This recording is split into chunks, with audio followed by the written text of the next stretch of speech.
That one right there made me the greatest player of all time. For That's so what many I felt. reasons.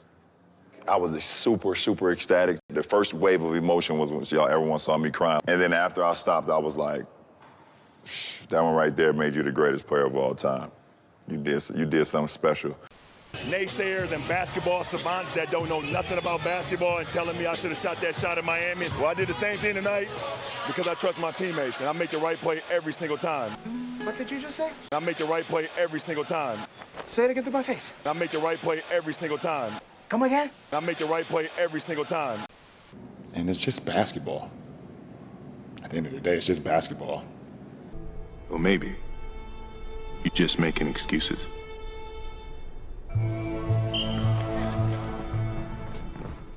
When it comes to LeBron's tenure as a Laker, it's been filled with numerous gaffes, blunders, failures, and multiple embarrassing moments in the postseason.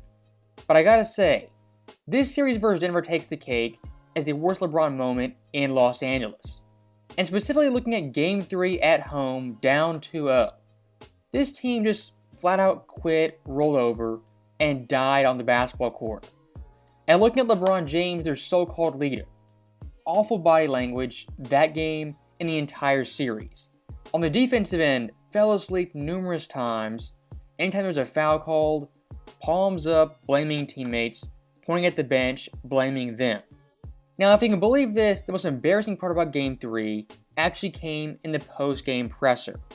As LeBron James' straight face, after getting walked down and just annihilated on the court, said basketball is just a game. And it's just basketball.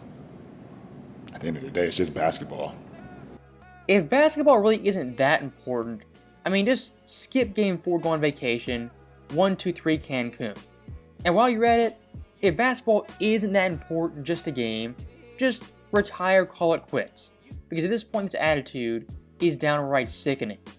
And like we do a lot of times on this channel, contrast LeBron James, his mentality, versus someone like Kobe and Jordan.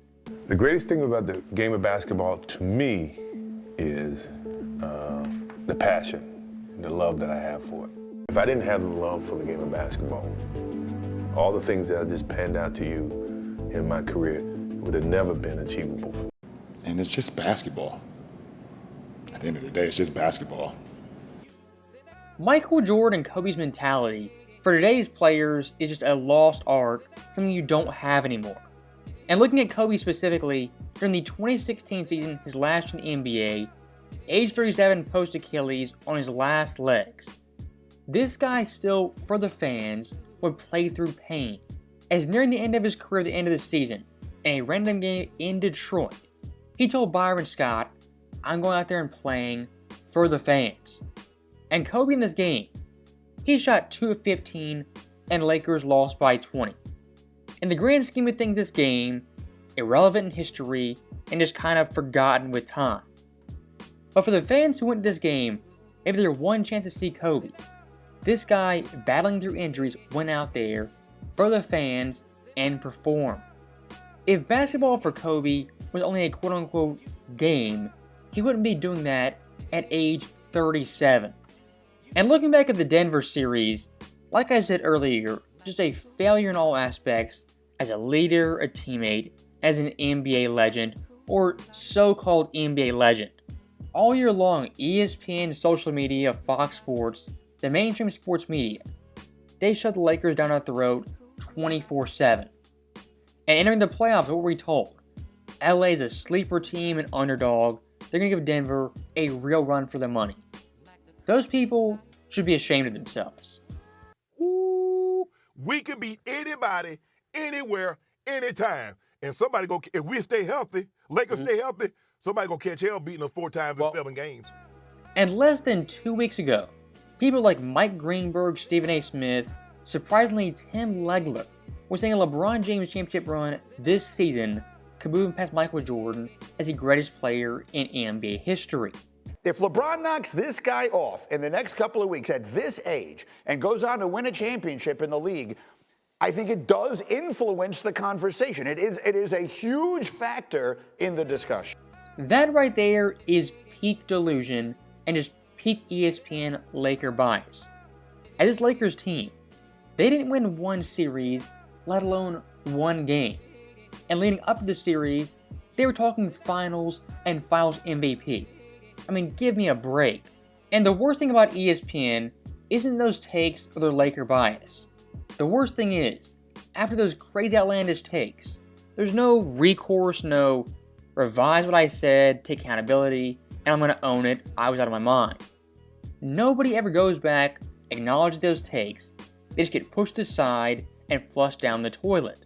And speaking of stories like that, articles like that, Dave McMenamin, a Clutch Sports asset, said LeBron James this year is one of the best shooters in the NBA. Now, LeBron, he shot what? 41% from 3, which is respectable. But when it came to the postseason, the two biggest games of the year, what did this guy do from deep? Game 2, missed the wide open three-pointer. In Game 3, 1 of 6 from deep, 0 of 5 entering the fourth quarter. LeBron James on the season, 41% from deep. In the playoffs, also 41%. But in the big-time clutch moments, the biggest shots of the season, this dude clanked them all off. And when it comes to someone like Jordan, I mean, three-point shot was never really his game per se, or something he loved. I mean, look at 1997 in the playoffs. Leading up to the NBA Finals in Game 5, from deep Jordan was at 17.2%, which is not great. Now, still with Jordan shooting 17% from deep, in Game 5 in Utah with the flu, what did this guy do? Rose to the occasion and knocked down a three-pointer. Backing Hornacek. There's Jordan from yes. Michael Jordan from straight away. It looks like he's a boxer just hanging on. Michael Jordan, I don't know what it was, but this dude just had a feel for the moment and reverence for the clutch shots. And when it comes to LeBron James, of course, choking the playoffs yet again, I think fans now finally realizing this guy isn't all the media cracked him up to be. What are we told 24/7? LeBron James, the greatest leader of all time, the greatest teammate of all time, elevates everyone and makes all the players better. I mean, after 21 years, who's LeBron James made better exactly? I really have a tough time seeing guys he actually elevated and made better.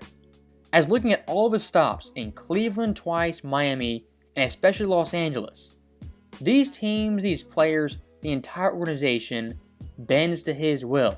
I think it's fairly obvious to everyone now, LeBron James the individual, more concerned about his stats, his numbers, his standing in NBA history than actually winning championships as a team. It's taken people a decade to realize this, but better late than never. And looking on to next season, I fully expect LeBron James, yet again, to join a super team with multiple All-Stars. And like I said months ago, that team, in my opinion, is the New York Knicks.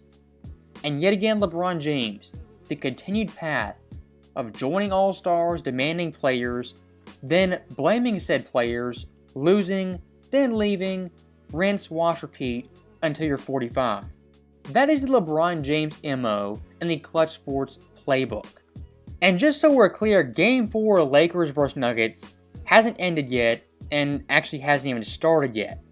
But what I expect in the aftermath of this game, I expect more excuses, more blame, leaked quotes, Darvin Ham stinks, I didn't have enough help, things like that. So that right there is the end of the video. As always, thank you guys for watching, hope you enjoyed it. I'll see you next time. And it's just basketball. At the end of the day, it's just basketball.